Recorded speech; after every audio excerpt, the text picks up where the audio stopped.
अस्सलाम वालेकुम, welcome back to my channel. कैसे हैं आप सब? उम्मीद करती हूँ आप सब खैरियत से होंगे। आज हम ज़बरदस्त सा, झटपट सा, मज़ेदार सा रसमलाई केक बनाते हैं। ये केक हम बहुत ही यूनिक स्टाइल में बनाएंगे जो कि फटाफट बन जाएगा, झटपट तैयार हो जाएगा। ये डिज़र्ट बहुत ही टाइम सेविंग है। तो जल्दी से रेसिपी बनाना स्टार्ट करते हैं।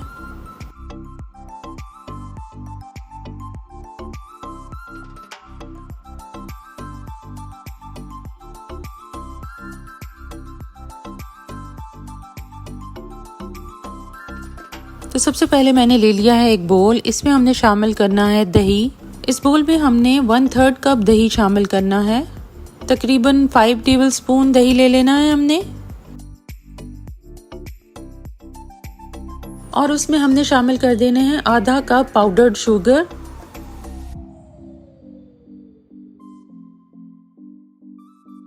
अब इन दोनों चीज़ों को अच्छे से हमने विस्क कर लेना है।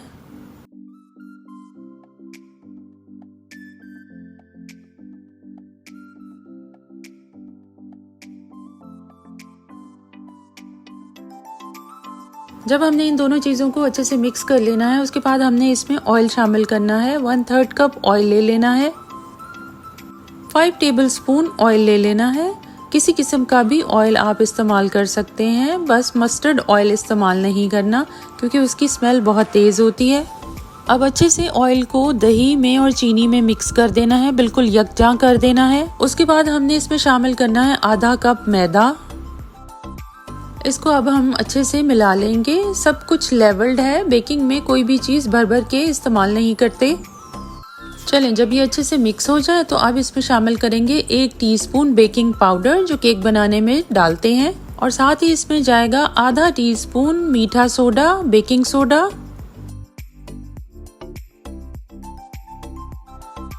अब इसमें हमने डाल देना है आधा कप दूध। गुनगुना होना चाहिए, रूम टेम्परेचर दूध होना चाहिए। कोई भी दूध आप इसमें शामिल कर सकते हैं। टेट्रा पैक भी शामिल कर सकते हैं या खुला दूध भी।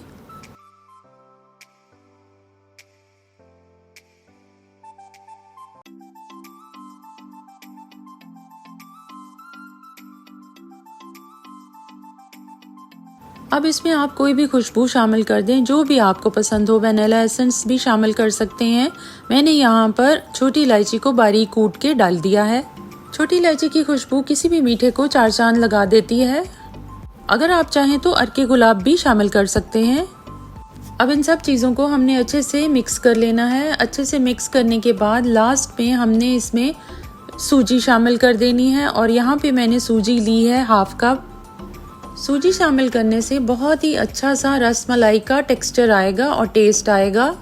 तो ये कंसिस्टेंसी बिल्कुल परफेक्ट है केक बनाने के लिए। लेकिन अगर आपको ज़्यादा पतला लग रहा हो तो आप मैदा और सूजी का एक एक्स्ट्रा स्पून भी शामिल कर सकते हैं, क्योंकि बेकिंग में मेजरिंग बहुत मैटर करता है। हमने बिल्कुल परफेक्ट मेजरमेंट में बेक करना होता है। तो यहाँ पे मैंने एक पैन ले लिया था, उसको हमने ऑयल से हल्का सा पतीले में मतलब कि स्टीम में पकाना है। तो आपको इस चीज़ का ख़ास ख्याल रखना है जो आपने पैन को ग्रीस किया है वो पतीले में फिक्स हो जाए। तो चलिए अब हम डिश में अपने केक को पोर कर लेते हैं। ये जितना ही इजी लगता है बनाने में उतना ही मज़ेदार बनकर तैयार होता है। इसको बनाने में कोई मेहनत लगती नहीं है और बनकर इतना मज़ेदार तैयार होता है कि दिल खुश हो जाता है।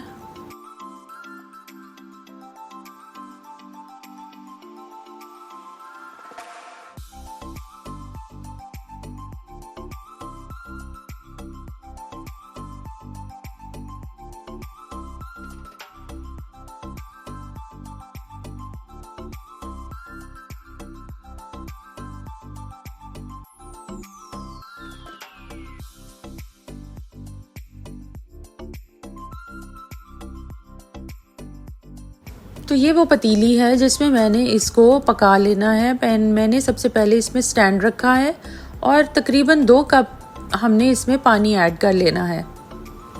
तो अब मैं इसको चूल्हे पे रखती हूँ, और इसमें जब उबाल आने लग जाएगा तो हमने मीडियम फ्लेम पे 25 से 30 मिनट के लिए इस डिश को कवर करके पका लेना है।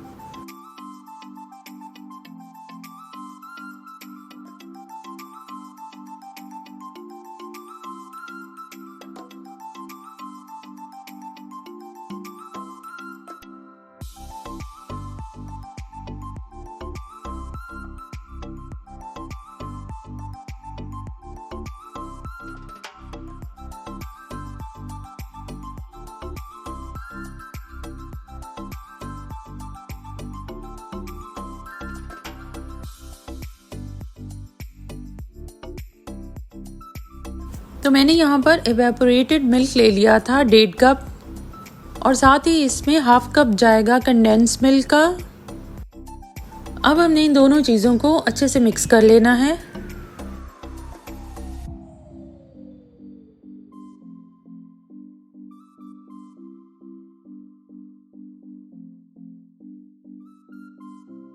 तो यहाँ पे हमारा केक बनकर रेडी हो चुका है। अब हम इसको किसी भी टूथपिक या किसी भी स्क्वायर से चेक करके देख लेंगे। मैंने इस केक को पहले ही नाइफ से चेक किया था जब 20 मिनट्स हुए थे, तब अभी प्रॉपरली कुक नहीं था, इसलिए मैंने इसको 10 मिनट्स और पका लिया है। मतलब टोटल 30 मिनट्स के लिए मैंने इसको स्टीम किया है। तो यहाँ पे आप देख सकते हैं टूथपिक से मैंने इसको चेक किया है और टूथपिक बिल्कुल क्लीन है। अब इस केक को टूथपिक की मदद से अच्छे से पोक कर देना है। ऐसे यूं करके हमने हर जगह इसको होल कर देना है। अगर आप चाहें तो हल्का हल्का छुरी से भी इसको पोक कर सकते हैं। जब केक को हमने अच्छे से पोक कर लिया, फिर इस पे हमने एवेपोरेटेड मिल्क और कंडेंस मिल्क का जो मिक्सचर बनाया था वो इस पे डाल देना है। तो यहाँ पे जब हमने इसमें मिल्क ऐड करना है तो केक हमारा अभी भी गर्म है, तो वो गर्म है और जो दूध है वो हमारा रूम टेम्परेचर पे है। तो यहाँ पे आप देख सकते हैं टोटली कवर कर दिया है दूध से मैंने केक को। तकरीबन 85% मैंने इसमें डाल दिया है। इसको आराम से 3 से 4 घंटे लग जाएंगे टोटली दूध को सोक करने में। आप चाहें तो इसको ओवरनाइट भी रख सकते हैं ताकि दूध अच्छे से सोक कर ले केक। जब केक दूध को अच्छे से सोक कर लेगा तो उसके बाद हमने इसको गार्निश कर लेना है।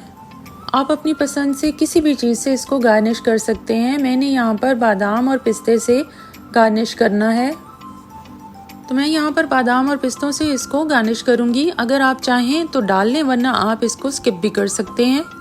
तो यहाँ पे आप देख सकते हैं मैंने पिस्ते को और बादामों को लंबा लंबा बारीक स्लाइसेस में कट कर लिया था। अब इसको हमने थोड़ी देर के लिए फ्रिज में रख के चिल कर लेना है। अच्छे से ठंडा होगा तभी खाने का मज़ा आएगा। तो चलिए अब अच्छे से हमने इसको ठंडा कर लिया है। इसको अब काट लेते हैं। अब ये आप पे डिपेंड करता है, आप इसके स्लाइसेस को जितना छोटा या जितना बड़ा कट करना चाहते हैं। तो चलिए अब हम इसको निकाल लेते हैं, डिश आउट कर लेते हैं।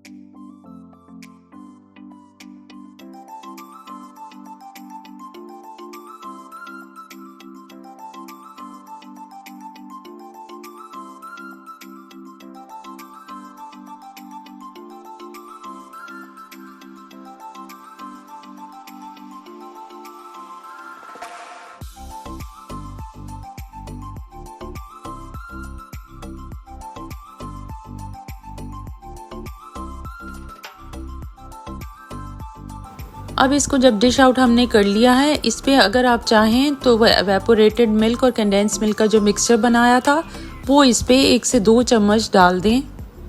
तो यहाँ पे आप देख सकते हैं हमारा रसमलाई केक बनकर तैयार है, जो कि बहुत ही सॉफ्ट और बहुत ही जूसी लग रहा है। तो आपने ये रसमलाई केक ज़रूर बनाकर ट्राई करना है, जो झटपट बनकर तैयार होता है। अगर आपने रसमलाई ना बनानी हो तो ये केक बनाकर झटपट से अपने गेस्ट को हैरान कर दें। तो उम्मीद करती हूँ आज की रेसिपी आपको पसंद आई होगी। ये रेसिपी आपने एक बार ज़रूर ट्राई करनी है।